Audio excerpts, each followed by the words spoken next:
صاحب الزمان یا صاحب الزمان. اعوذ باللہ من الشیطان الرجیم. بسم اللہ الرحمن الرحیم. الحمد للہ رب العالمین والصلاة والسلام علی محمد وآلہ الطیبین الطاہرین. محترم ناظرین گرامی، آج ہماری گفتگو کا موضوع مولا کے وقت ظہور کو کیوں نہیں معین کیا گیا، اس کے معین نہ کرنے کا فلسفہ کیا ہے. بہت سارے لوگوں کے ذہنوں میں یہ سوال پیدا ہوتا ہے کہ مولا کس زمانے میں ظہور کریں گے، ان کا زمانہ ظہور جو ہے وہ کب ہے. اس حوالے سے اکثر وہ علماء سے بھی پوچھتے ہیں یا اہل منبر سے بھی سوال کرتے ہیں. اگر ہم احادیث اور روایات کی طرف جائیں تو ہم دیکھتے ہیں کہ ایسا سوال ائمہ معصومین علیہم السلام سے بھی ہوا، لیکن ائمہ معصومین علیہم السلام نے ہمیشہ اس سوال کے جواب میں یہی فرمایا کہ ہم نے قائم کے ظہور کا وقت معین نہیں کیا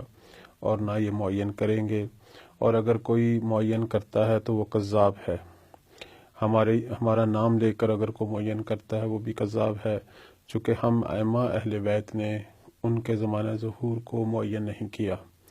یقیناً یہ انہی راز اور اسرار میں سے ہے کہ جو اللہ تعالیٰ اور اس کی خاص حجج الہی کے پاس ہیں. تو پروردگار اور اس کی حجج الہی جانتی ہیں کہ کب جو ہے مولا نے ظہور کرنا ہے. لہذا اگر آج کے زمانے میں کوئی شخص اپنی طرف سے کوئی اعلان کرتا ہے کہ فلاں سال یا فلاں مہینے میں یا فلاں روز جو ہے وہ امام کا ظہور متوقع ہے، تو سمجھیں کہ وہ کذب بیانی کر رہا ہے، وہ جھوٹ بول رہا ہے. اور ائمہ نے یہ بھی فرمایا کہ اگر کوئی شخص چاہے وہ کسی بھی مقام کا مالک ہو، لوگوں کے اندر اس کا کوئی بھی رتبہ ہو، اگر وہ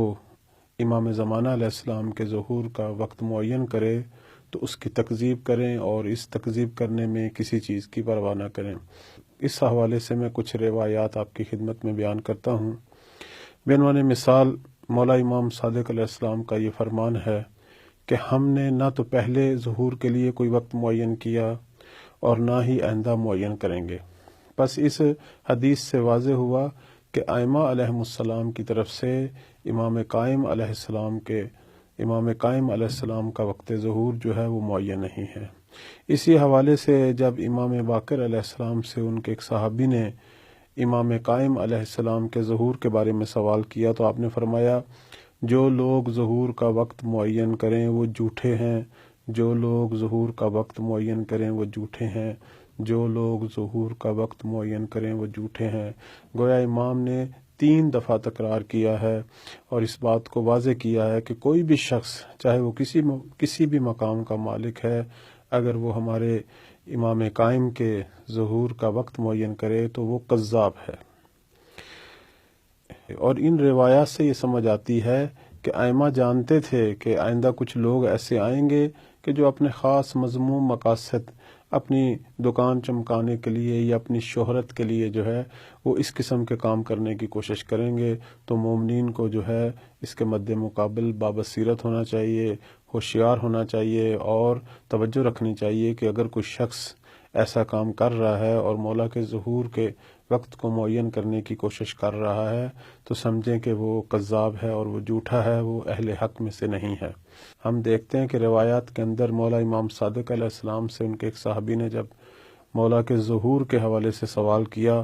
تو معصوم نے فرمایا کہ ظہور کے لیے وقت معین کرنے والوں کو جھٹلانے میں کسی کی پرواہ نہ کرو، کیونکہ ہم نے کسی کے سامنے ان کے ظہور کا وقت معین نہیں کیا. اب یہاں ایک سوال پیدا ہوتا ہے کہ آخر کیا وجہ ہے،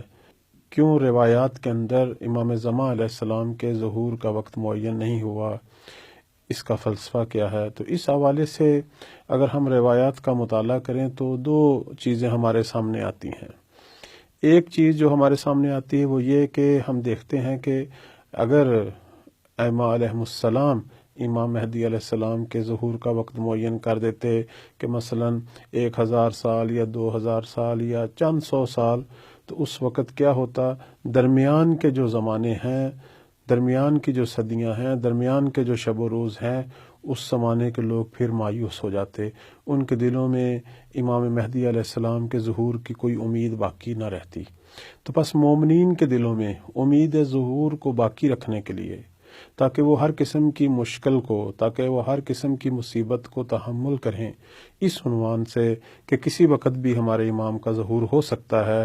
ہم پر اگر مشکلات آئیں گی تو ہمارا امام ہے جو ہماری دستگیری کریں گے اور دنیا میں ظہور کر کے ان ظالموں کا قلع کما کر سکتے ہیں۔ تو یہ جو امید جس کی وجہ سے شیعت باقی ہے اور اب تک چلی آ رہی ہے، اس امید کو ہمیشہ زندہ رکھنے کے لیے ائمہ نے جو ہے ظہور کا وقت نہیں بیان کیا، چونکہ اگر یہ فرما دیا جاتا اتنے 100 سال بعد تو وہ جو درمیان کے لوگ ہیں وہ پھر مایوسی کے عالم میں رہتے، اور ممکن ہے جتنی تشیع پر مصیبتیں آئی ہیں وہ ان مصیبتوں کو تحمل نہ کر پاتے، اپنا مذہب چھوڑ دیتے، اور یا اہل حق جو ہیں وہ مایوسی کے عالم میں ختم ہو جاتے۔ تو یہ چیز کے ظہور کا وقت معین نہیں اور کسی بھی وقت امام کا ظہور ہو سکتا ہے، یہ چیز ہمیشہ انہیں توانائی بخشتی رہی، یہ چیز ان کے اندر تحمل، صبر و استقامت پیدا کرتی رہی، اور وہ ہر قسم کے مشکل دور سے گزرتے رہے۔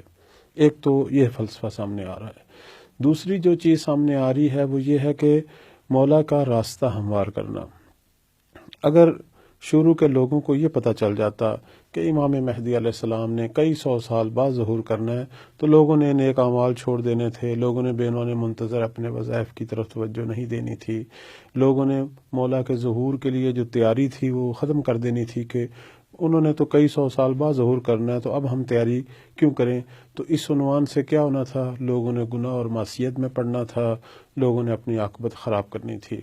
اب چونکہ معلوم نہیں ہے کہ کسی وقت بھی ظہور ہو سکتا ہے، تو یہ امید ظہور جو ہے لوگوں کو انگیزہ دیتی ہے کہ وہ نیکیوں کی طرف بڑھیں، نیک کام کریں، اور کسی وقت بھی امام ظہور کر سکتے ہیں تو اپنے آپ کو اچھا بنانے کی کوشش کریں، امام کے ظہور کے لیے تیاری کریں، نیک ماحول پیدا کریں اپنے گھر، اپنے محلے اور اپنے شہر میں۔ تو یہ کوششیں جو ہیں ان کو صالح رکھتی ہیں اور ان کی عاقبت کو بھی سنوارتی ہیں، اور واقعاً کسی وقت بھی ظہور ہو سکتا ہے تو وہ پہلے سے جو ہے وہ مولا کے ظہور کی جو ہے وہ تیاری کر رہے ہیں۔ ایک چیز جو روایات کے اندر ہم دیکھتے ہیں کہ ائمہ علیہ السلام نے بھی بعض مواقع پر واضح فرمایا کہ ظہور جو ہے اس کو کیوں نہیں معین کیا گیا، اس کی ایک وجہ جو ہے وہ لوگوں کی آزمائش بھی بتائی۔ مثلا میں آپ کے سامنے ایک روایت آپ کی خدمت میں پیش کرتا ہوں، تو پھر اس کے بعد آپ خود دیکھیں کہ یہ روایت جو ہے ہمیں کیا پیغام دے رہی ہے۔ مثلا مولا امام محمد باقر علیہ السلام سے یہ سوال کیا گیا کہ کیوں مولا امام قائم کے ظہور کا وقت جو ہے وہ معین نہیں کیا گیا، تو ہم دیکھتے ہیں کہ آپ نے فرمایا، پہلے تو یہ فرمایا کہ جو لوگ ظہور کا وقت معین کریں وہ جھوٹے ہیں، جو لوگ ظہور کا وقت معین کریں وہ جھوٹے ہیں، یعنی اس جملے کی امام نے 3 دفعہ تکرار کی۔ اس سے ہر شر کا، ہر فتنے کا امام نے خاتمہ کر دیا کہ اگر کوئی لوگ کسی وقت بھی اپنی طرف سے ممبر سے، مسجد سے، محراب سے، کہیں سے بھی اگر اس قسم کا کوئی اعلان کریں تو سمجھیں یہ شیطان کی آواز ہے، یہ کذاب ہے، یہ جھوٹا ہے، یہ سچا نہیں ہے۔ ایک تو یہ مسئلہ حل کیا۔ اس کے بعد معصوم نے فرمایا کہ آپ لوگ حضرت موسیٰ علیہ السلام اور ان کی قوم کی آزمائش کے بارے میں قرآن مجید کی طرف رجوع کریں اور اس کے حوالے سے جو روایات اس کی طرف رجوع کریں، تو آپ دیکھیں گے کہ حضرت موسیٰ علیہ السلام کو اللہ تعالیٰ نے 30 دن کے لیے اپنی بارگاہ میں بلایا اور وہ اپنی قوم سے چلے گئے 30 دن کا وعدہ کر کے،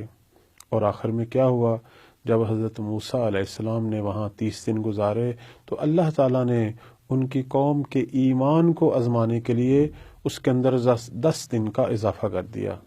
اب جب حضرت موسیٰ 10 دن مزید وہاں رہے، یعنی 40 دن اس مخصوص مقام پر پروردگار کے ساتھ راز و نیاز میں مشغول رہے، تو یہ 10 دن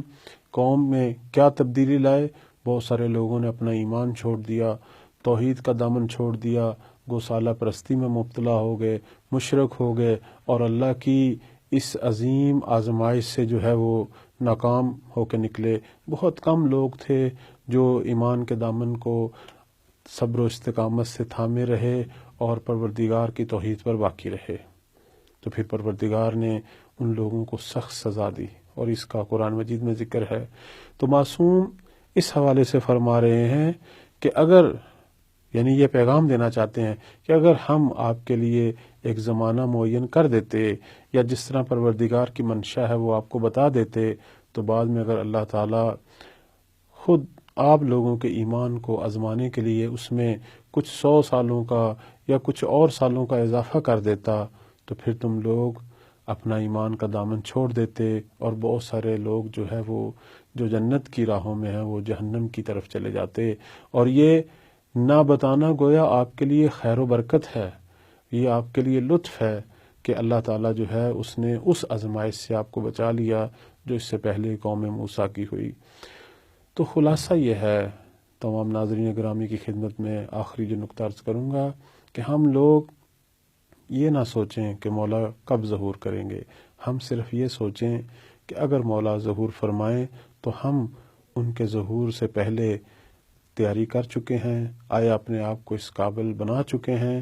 کہ مولا وقت ظہور جو ہے ہمیں دیکھیں اور ہم سے راضی ہوں۔ اللہ تعالی ہم سب کو حقیقی معنوں میں مولا کا منتظر بننے کی توفیق عطا فرمائے۔ السلام علیکم ورحمۃ اللہ وبرکاتہ۔